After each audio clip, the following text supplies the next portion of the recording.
ഓം ശ്രീ മഹാഗണപതിയൈ നമഃ. ഓം ശ്രീ സരസ്വതിയൈ നമഃ. ഓം ശ്രീ ഗുരുഭ്യോ നമഃ.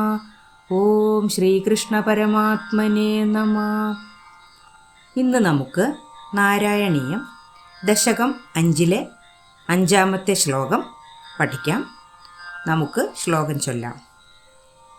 തത്രാസൗ ത്രിഗുണാത്മകോപി ച മഹാൻ സത്വപ്രധാനസ്വയം ജീവേസ്മിൻ ഖലു നിർവികൽപമഹമിത്യുദ്ബോധനിഷ്പാദകഃ ചക്രേസ്മിൻ സവികൽപബോധകമഹം തത്വം മഹാൻ ഖല്വസൗ സമ്പുഷ്ടം ത്രിഗുണൈസ്തമോതി ബഹുലം വിഷ്ണോ ഭവത്പ്രേരണാത്.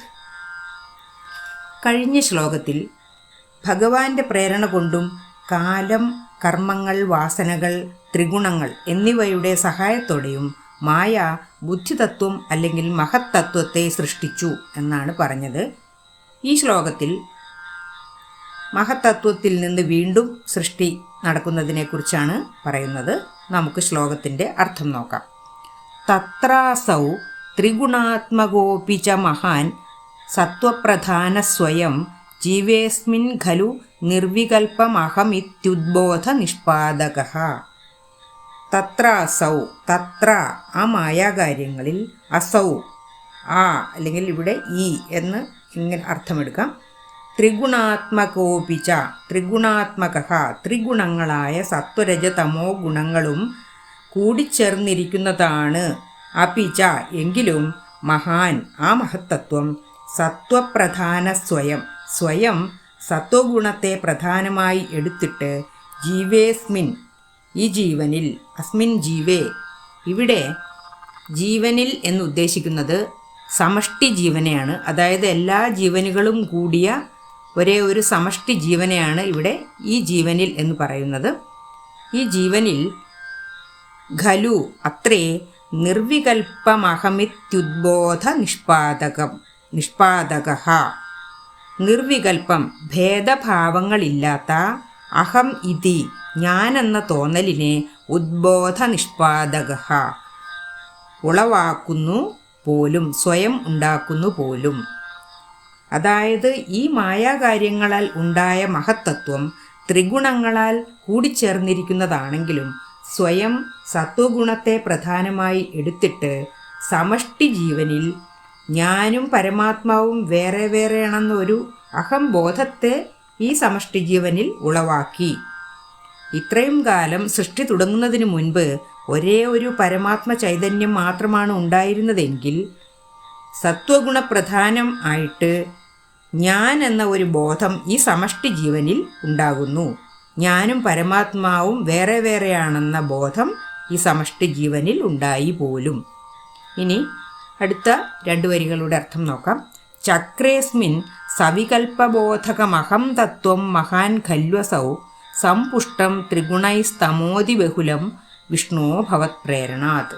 ചക്രേ ഉണ്ടാക്കി, അസ്മിൻ ഈ ജീവനിൽ, അതായത് ആദ്യത്തെ 2 വരികളിൽ സമഷ്ടി ജീവനിൽ ഭേദഭാവങ്ങളില്ലാത്ത ഞാൻ എന്ന ബോധത്തെ ഉണ്ടാക്കിയെങ്കിൽ ഇവിടെ ഓരോരോ ജീവാത്മാക്കളിലും, അതാണ് ഇവിടെ അസ്മിൻ എന്ന് പറയുന്നത്, ആ ഓരോരോ ജീവാത്മാക്കളിലും സവികൽപബോധകമഹം തത്വം, സവികൽപബോധകം വികൽപബോധത്തോടു കൂടിയ, അതായത് ഭേദഭാവങ്ങളോട് കൂടിയ ഞാൻ, നീ, എൻ്റേത്, നിൻ്റേത് എന്ന ചിന്തകളോട് കൂടിയ അഹങ്കാരതത്വത്തെ അല്ലെങ്കിൽ അഹം തത്വത്തെ മഹാൻ ഖല്വസൗ ഈ മഹത്തത്വം തന്നെ ഉണ്ടാക്കി.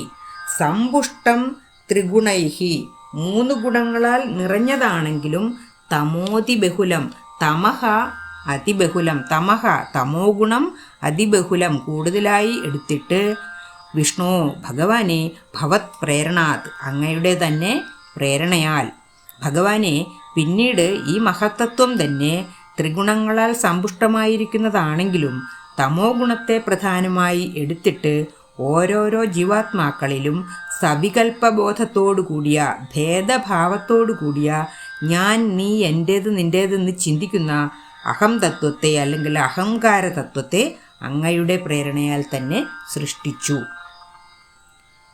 അപ്പോൾ നമുക്ക് ഈ ശ്ലോകത്തിൻ്റെ ഒരുമിച്ചുള്ള അർത്ഥം ഒന്നുകൂടി പറയാം. മായാകാര്യങ്ങളാൽ സൃഷ്ടിക്കപ്പെട്ട ഈ മഹത്തത്വമാകട്ടെ സത്വരജ തമോ ഗുണങ്ങൾ കൂടിച്ചേർന്നതാണ് എങ്കിലും അതിൽ നിന്ന് സത്വഗുണത്തെ പ്രധാനമായി എടുത്തിട്ട് സമഷ്ടി ജീവനിൽ ഞാനും ഈശ്വരനും രണ്ടാണെന്ന ഒരഹംബോധത്തെ ഉളവാക്കി. പിന്നീട് ഈ മഹത്തത്വം തന്നെ വിഷ്ണു അങ്ങയുടെ തന്നെ പ്രേരണയാൽ ത്രിഗുണങ്ങളാൽ സമ്പുഷ്ടമാണെങ്കിലും തമോ ഗുണത്തിന് കൂടുതൽ പ്രാധാന്യം കൊടുത്തിട്ട് ഓരോരോ ജീവാത്മാക്കളിലും വികൽപ്പബോധമുളവാക്കുന്ന അല്ലെങ്കിൽ വ്യക്തിഗതമായ ഞാൻ, നീ, എൻ്റേത്, നിൻ്റേത് എന്ന അഹങ്കാരം തോന്നലുളവാക്കുന്ന അഹം തത്വത്തെയും സൃഷ്ടിച്ചു എന്നാണ് ഈ ശ്ലോകത്തിൽ പറയുന്നത്. തത്രാസൗ ത്രിഗുണാത്മകോപി ച മഹാൻ സത്വപ്രധാന സ്വയം ജീവേസ്മിൻ ഖലു നിർവികൽപമഹമിത്യുദ്ബോധ നിഷ്പാദക ചക്രേസ്മിൻ സവികൽപബോധകമഹം തത്വം മഹാൻ ഖല്വസൗ സമ്പുഷ്ടം ത്രിഗുണൈസ്തമോതി ബഹുലം വിഷ്ണോ ഭവത് പ്രേരണാത്.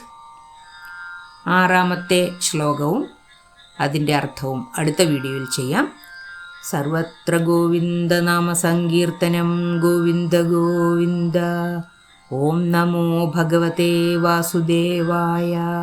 ഓം ശ്രീകൃഷ്ണ പരമാത്മനേ നമഃ.